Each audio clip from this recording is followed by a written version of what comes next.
Hello বন্ধুরা, welcome back to my channel. কেমন আছো সবাই? আশা করি সবাই ভালো আছো। আমিও খুব ভালো আছি। তো চলে আসলাম ছোট্ট একটা ভিডিও নিয়ে আবার। তো এখানে দেখো আমি মাছগুলোকে ভেজে রেখেছি। বাজারে গিয়ে মাছ নিয়ে এসেছি আজকে আমি নিজে কিনে।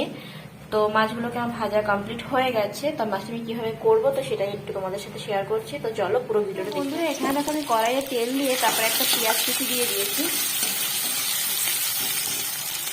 আর এখানে আমি সর্ষে আর পোস্ত বেটে রেখেছি। এখানে পেঁয়াজটা ভাজা হওয়ার পরে আমি এর মধ্যে একটুখানি নুন, হলুদের গুঁড়ো আর লঙ্কার গুঁড়ো দিয়ে দিয়েছি। এবার আমাদের এই যে পোস্ত আর সর্ষে বাটাটা দিয়ে দেবো।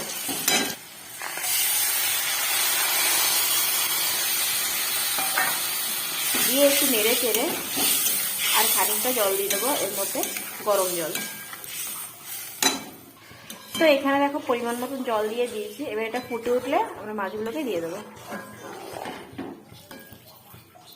তো এখানে আমাদের ঝোলটা ফুটে উঠেছে, আমি মাছগুলোকে দিয়ে দেবো। তো এখানে দেখো ঝোলটা ফুটে ওঠার পরে আমি মাছগুলোকে দিয়ে দিয়েছি।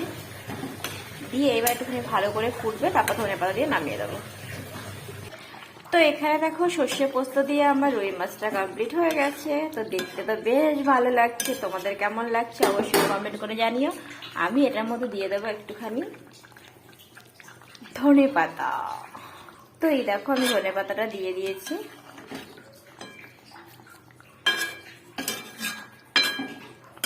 দিয়ে একটু ফুটিয়ে নামিয়ে দেবো। কেমন লাগছে দেখতে বলো, অবশ্যই কমেন্ট করে জানিয়ে দিও। তো এই দেখো আমি মাছটা নামিয়ে দিয়েছি।